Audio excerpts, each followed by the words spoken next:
UFC Vegas 91 just ended, and today I have the betting recap and my post-fight reactions for not every fight on the card, because honestly, some fights there was really no big takeaway, nothing to talk about. So I have a list of fights in the pinned comment description down below if you'd like to skip to any particular part of the video or the betting recap. We're going to get into all of it in just a second. Before we do, though, I do want to say hello, everybody, and welcome back to another video. If you are new here, my name is Kyle. I'm your guy with too many YouTube channels. Let's start off with the betting recap. And we had a very, very good weekend last night. I'm feeling really good about the betting. I knew that I was feeling good about a lot of bets on this card, but you guys got to check this out, man, because I am one happy better right now, because this is, of course, all of the bets that we ended up placing. Now, while it is in a comment because YouTube post was kind of bugging out for some reason, I don't know why, so I wanted to see it in a comment because sometimes I could see it in the YouTube post, sometimes I couldn't. I don't know.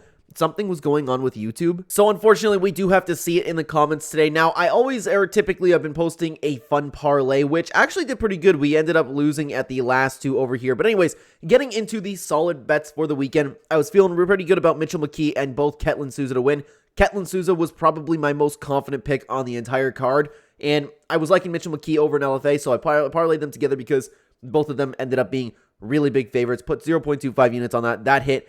Now, the reason that I have the odds over here is because in the members only video, and this is what, I'll say this now, if you guys are interested in seeing my official bets every single weekend, every Thursday or Friday, I'll be uploading a members only video explaining all of my bets, my confidence level, why I'm playing this, all of that. So these two, I wasn't confident in, but I did like the odds that they were at, plus 300 and plus 210, and I'm happy about Ryan Spann versus Bogdan Guskov. We were close with that one, but I was like, man, I don't know. I just had a gut feeling on that one, and I thought the Matheus Nicolau fight was going to be a war. Didn't end up happening. So the other unit bet, we have a bunch of just single unit bets over here. The confident bets that I had, I was confident in Matheus Nicolau to win. I thought it was going to be a 5-round war. I thought that he was just going to barely get the better of Alex Perez, but Alex showed up, man. He looked really good. And then, of course, another single unit bet on Urus Medic to win.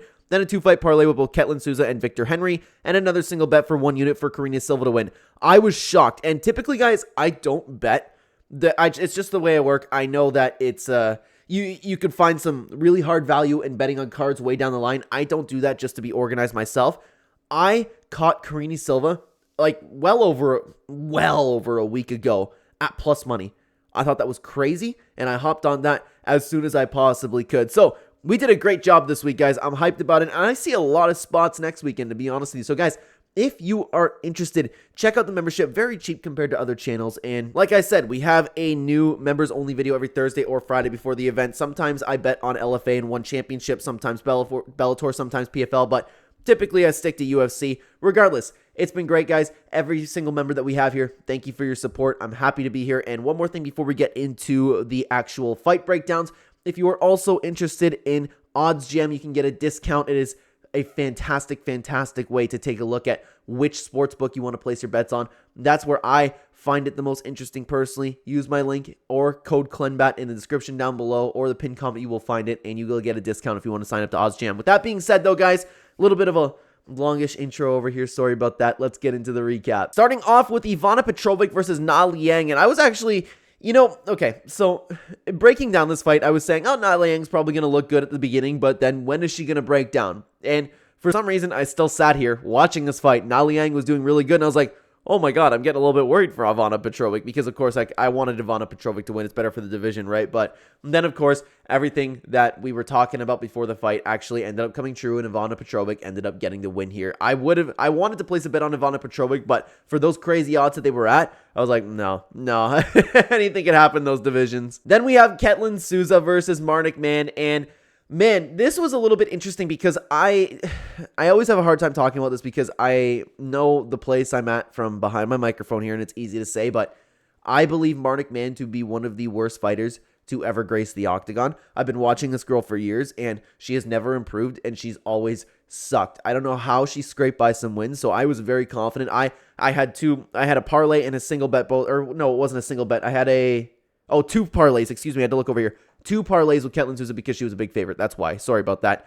And I was very confident in her. Usually, I don't like to have multiple fighters up in like the same parlay, but I had no doubt in my mind that Ketlen Souza was going to lose this fight. But Marnic Man actually ended up having a little bit of success with the takedowns, sometimes with the pressure, sometimes there would be a reversal, and I'm like, oh my god, Ketlen, Souza, if you can't get past Marnic, man, at a new weight division, something that's supposed to be your more natural weight division, I don't like that moving forward, man. I don't like that. Perhaps Ketlen Souza is vastly overrated. I don't think Marnic Man showed up and improved. I think Ketlen Souza didn't have a good performance. Yeah, you know what? She got the better of Marnic Man. She still beat her up, but I do not like the success that she let Marnic Man have. Moving on, Michal Figlak versus Austin Hubbard. This was a fantastic fight, guys. I thought it could have gone either way. Everybody's screaming robbery. I don't think it was a robbery. I think the fight could have just gone either way. It was a fantastic display of martial arts by both guys. I can't wait to see either of them fight again. Next up, Victor Henry versus Rani Yahya. Kind of similar to the Ketlen Souza performance because Rani Yahya should have gotten absolutely floored. And he did in rounds 2 and 3, but Victor Henry, I don't like the amount of trouble that Rani Yahya was giving him. Yeah, you know what? I expected the takedowns to maybe come there, and Victor Henry had some really good defense when he came there, but Rani Yahya was kind of just winging some punches, and Victor Henry was getting cranked kind of big time by those punches. So I'm sitting here and I'm thinking like, okay, if Rani Yahya is landing these shots on you, what's going to happen when you fight somebody like super powerful in the division? Because Rani was landing clean, sloppy shots on Victor Henry. And Victor Henry, while he still had good movement, he was still rolling with the punches well. He still put the pressure on Rani Yahya. I didn't like how much he ended up getting hit. That's something to take into consideration for Victor Henry moving forward. But he still had a great performance. He got better as the fight went on. He adjusted. He did great. I like Victor Henry a lot. I love watching him fight. Moving on into my opinion fight of the night, David Onama versus Jonathan Pearce.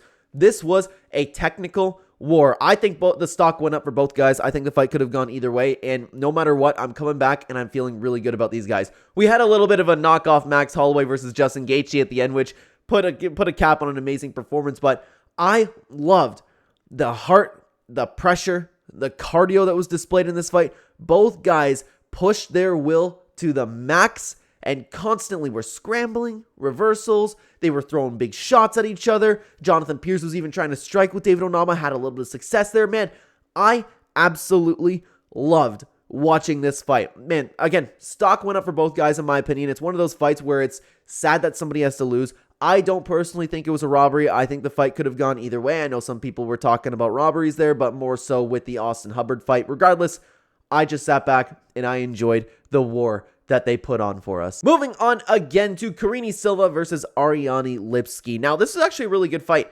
I was worried about my bet here for Karine Silva because the reason that I was so quick to say absolutely Karine Silva was because she was at plus money. I think I would have put a bet on her either way because I think she's the better fighter, but I know that Ariane Lipski was improving. Ariane Lipski put together a quiet win streak, and she looked good in this fight, man. She made it really close, but Karine Silva ended up edging it out, in my opinion, with doing a little bit more damage with the takedowns. Karine Silva is a very methodical fighter when it comes to the ground. I find it fascinating to watch her fight in this division. You don't see that too often in these divisions, right? I love the way she just grinds you into a takedown, smothers you, and she's so accurate and damaging with those elbows on the ground, man. And she succeeded doing that in this fight. Ariane Lipski is still improving, in my opinion, because I believe she has reached this point in her career where I don't think you should count her out at all. Previously, we would say, okay, we kind of know where Ariane Lipski lands in the division.